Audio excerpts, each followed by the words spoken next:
What's up, What's up, nerd family? Enash here. And it is cold outside. I mean, it is like freezing cold outside. But hey, we're still here with some Nerdcouragement for Monday. Hope your Monday is going well so far. No matter where you are, if you're just getting up, you're still you're catching this on the flip side, and you haven't gotten up yet. Lucky. Hey, whatever you're doing, hey, just glad that you're here with me today for another Nerdcouragement. It's going to be a good day. I got a bunch of stuff to do today. I got people to meet with today. Got things to oversee and look at today, and hopefully we get some good things out of today. Good morning, Vince. What's going on, bro? Just pumping some gas here. What's up, you do suck?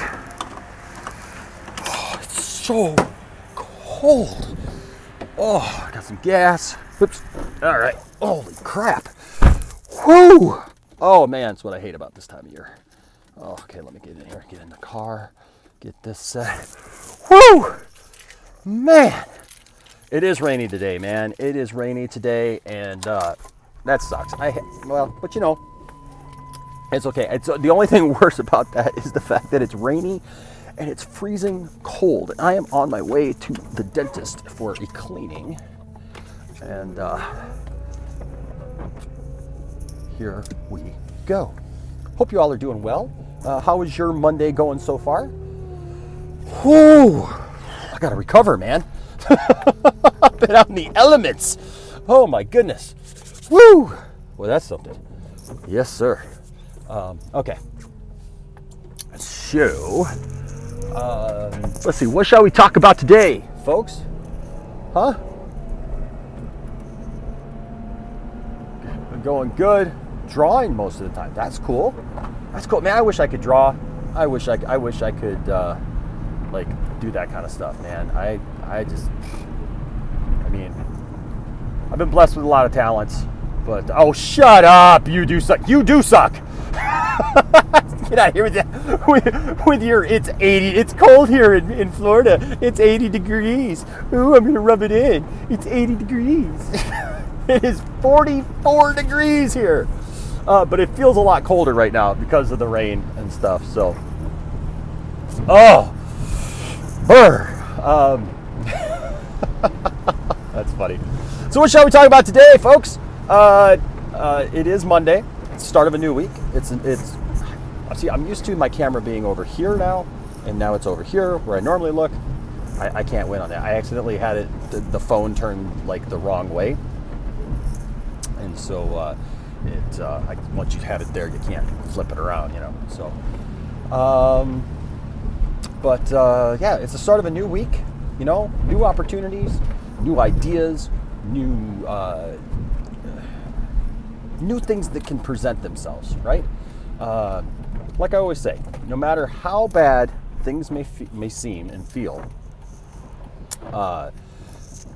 if you get up one more day, it's another day that something can happen, something positive can happen, right?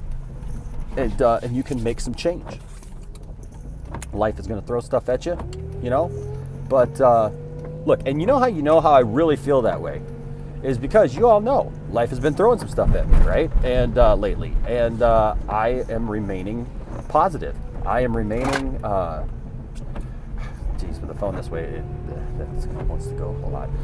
But yeah, so I am remaining positive no matter what. And you know what? I realized something last night. I realized something that I hadn't even thought of, right? So I have been employed consistently, like with no gaps, pretty much, with no gaps, since I was 21. And that's interesting to me because I realized today, like I have not actively looked for a job since I was 21 years old. And that's just insane. I mean, like literally I've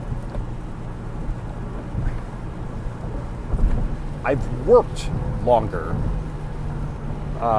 than I mean, I've changed jobs. Don't get me wrong. Don't get me wrong. I have changed jobs. And like when I was young, I went through a spurt. What's up, Junk Man? How you doing, Junk Man? What's up, Pickle? Did I grab the new McFarlane 3 Jokers back? So I have them. Yes, I have them pre-ordered. Now I got to figure out how I'm going to pay for them. I had them pre-ordered before I lost my job, and so now that they're ordered, I have to figure that out. But we'll figure it out. Even if I have to go downtown, like I said, and just grab my guitar out and like work for change, we'll figure it out. Junk Man says, "Wow, I get laid off every 2 to 3 years." Yeah, so I have changed jobs a few times. When I was younger, I went through like a few different jobs and just had a real hard time figuring out what where my niche was. And then I landed at Kinko's by accident. Actually, I had some time off, and I was getting ready for vacation. So like I worked a temp job at a factory for a while, because I worked at this one factory for a year and was hired in there and everything. And then the place started just going downhill. And so I just, because I really loved it when I first started working there. I worked third shift and I really loved it. The money was good, and I was young, so like I had, like I was able to just make some money and it was good. But when I know, man, right? I wish, Junk Man, like YouTube is my job right now. That's why I'm like every night I'm on YouTube. All right, yeah, this is my pitch, man, to be a full-time YouTuber. What's up, TW? That'd be fun. That'd be fun to do YouTube full-time. But yeah, so like me and my cousin, we were working out one day, and he didn't realize probably now that he was probably lucky that he got out of it when he did. But he was a manager at a Blockbuster Video years ago. This was 1999, right? And so, anyways, we were talking, we were working out. We both had memberships at the same gym, Fitness USA. Yep. And we were working out, and we were on the treadmill, and we're talking. And I said, "Man, I got to find a job. I got to find a job. I got to find a job." And he's like, "Yeah, me too." And so he said, "Hey, I'm applying over across the street at Kinko's." I was like, "Kinko's, huh?" And he says, "Yeah." I said, "Well, I mean, I'd never really thought of Kinko's as like, a place to go apply." And I'd used their services a few times, I've been in a band, made flyers, did different things, but I never really thought of it as like a place that I would go to apply. And so he was telling me like the starting pay that they had, and they had they had benefits, and then they had things for because they were open 24 hours, so you got more money if you work third shift and all this stuff. And so I was like, you know what, that's a good idea. I think I'm going to apply over there too. And so he had applied for like an assistant manager position or something like that.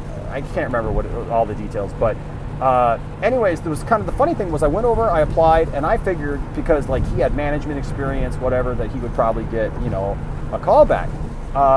And I had not done anything like that at that point. So crazy thing is like a week later, I get a call from Kinko's, and they want me to interview. And so I come in, I interview, and I get the job, and I'm working third shift, right? And so I got the shift premium. It was actually pretty good.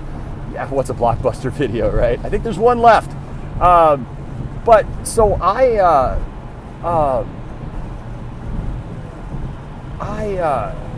got the job, and I felt bad because he didn't, right? He never got a call back. And then it was funny because after I'd been there for a couple of months, they needed somebody else, and I was really enjoying the job, and they needed somebody else. And so I suggested my cousin Sam, and Sam ended up coming in and getting the job. And when he came in and got the job, I got like some kind of bonus. I can't remember how much it was, but I got like a bonus for referring him. So I kind of felt bad, but then again, I didn't. I needed the money. And what started off as just like a job that I didn't think was going to be that big of a deal. I ended up working there for 14 years. And FedEx ended up buying us. I ended up kind of working my way up. After a couple of years, I got off a third shift, and I became the first shift supervisor. And then I went right from there. Like I cleaned up our first shift. We had a lot of issues with our shifts, and then all of a sudden they asked me to go into sales because they said, you got a great personality. You can you get along with our customers really well and everything. So that's what I did. I went right into sales. and I did really well. And I was in inside sales for I think maybe 2 years. What's up, H. Barts, with a $2 super chat? Thank you, H. Barts. Says, hey, Enosh. Hey, H. Barts. Happy Defoe Day to you. So I did that for like a couple of years, and then an outside sales job opened up, and that was like one of our, the higher, sales job stuff. It was outside sales, man. You got to drive around, you got, different, benefits of that and everything. And I got that job, and and I was really, I was successful at that, and so I did that, and then I got screwed over pretty bad because they changed, because FedEx was, had bought the company and stuff. FedEx changed a lot of stuff, and so they took my territory away. They eliminated my territory, even though I went from literally being I cracked the top 10 in the company. I almost won a trip to Hawaii. With 1 month to go, the top 10 people in the company in my position got to go to Hawaii, got a trip to Hawaii for them and their spouse. I missed it by that 1 month. They had a soft month that month, and I ended up at I think a number 11 or 12. So I just missed it. But the thing was, it was weird because they went from territories to all of a sudden they just went by geography, right? So a lot of really good people lost their job. There's University of Michigan in Ann Arbor. We had someone who had negotiated this amazing deal to actually put Kinko's locations on the campuses, on the campus of U of M, and have different locations and stuff. And because of the weird way that they restructured everything, that person lost their job, not because of their performance. I didn't lose my position because of my performance. They lost their job because of geography, and there was somebody else closer, and so that person got to cover that. I mean, it was insane. It was really, really weird. That being said, they wanted to keep me in the company, so I ended up getting an offer to come back and work in a store. I became a shipping specialist, and and I ended up there. And then I literally got headhunted to go to another job and work sales for another job because I wasn't working in sales anymore, and I really missed what I did. And the thing is, so I ended up at this other company, and I was there for 5 years, and that ended up being a really squirrely bad situation. Probably one of the worst bosses I've ever had. But I did that, and then I went straight from there to the church that I worked at full time, and then straight from there to this last church. So, I just realized, I've been employed now, straight on for all this time, and so this is weird. Trying to figure out my next step right now. I've kind of wondered why it felt so weird to me, but that's why. That's why. So if you are a praying person, if you would say a prayer for me that I end up in the right place, right? That I end up in a good place, that I'm happy, and whether or not that's a door opening for me to start a church. I am talking to some people about possibly starting a church, and then I'm talking to some other people about maybe taking over it. I don't know how that's going to work, but LOL, that's why I do 3 videos a day now. Speaking of job, I got to get back to my 9-to-5 job. Hey, thanks, man. Appreciate it, Junk Man. Appreciate it. Hope to talk to you soon, buddy. And I hope you get your video stuff worked out with Mr. French.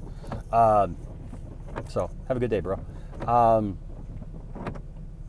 So I'm having some conversations, and I don't know where all those are going to go.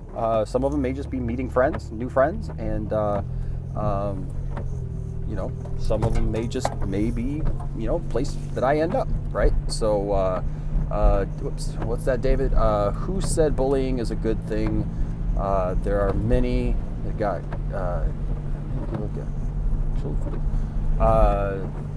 that was, you mean from the video that we showed last night? That was Ryan Kinnell from Geeks and Gamers, and also he's got RK Outpost.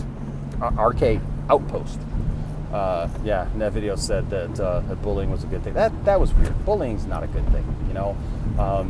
You can learn strength in other ways for your life than to be bullied. I don't think it's, not everybody who gets bullied comes out stronger for it. In fact, I think most people actually, if you really looked at it, most people probably come out the worse for it because they they have to deal then with so many insecurities and things in their life, that that aren't cool. And so, yeah, definitely not cool. Definitely not cool there. Should I use my invisibility for good or evil? Integrity. If you have invisibility, I would like to know your secret. And then we can figure it out together. How about that? Great to be a fly on a wall, wouldn't it? And to be privy to information before you're supposed to be. So, anyways, I am pulling up here to the dentist, and got some cleaning to get done. So yeah, so that's what's going on right now, and that's where I'm at right now, and what I'm doing. So I hope that you have a wonderful day. How was the Halloween party? So here's the weird part: we ended up having to cancel the Halloween party. A lot of people called last minute. I think people are still maybe a little worried about getting together. I mean, people are getting together, but it's weird. And so I think usually we have a full place, and usually we usually invite more people than would usually come. But this year we kind of kept it a little straighter, and so then not everybody could come. So we ended up not having it. We just kind of sat around, we watched movies, and we just had some fun. So there you go. All right, guys. Well, I am here. I got to go. But I love you all. Thank you, H-Barts, for the $2. I appreciate it. David says, I subbed to your channel. I really like your channel. Keep up the great work. Thank you, David. I appreciate you, man. I appreciate you being here. I appreciate all of you guys being here. And we're going to do this thing together, right? Nerd family. Nerd strong. All right. We'll talk to you guys later today, I'm sure. All right. Take it easy and stay nerdy. Bye-bye.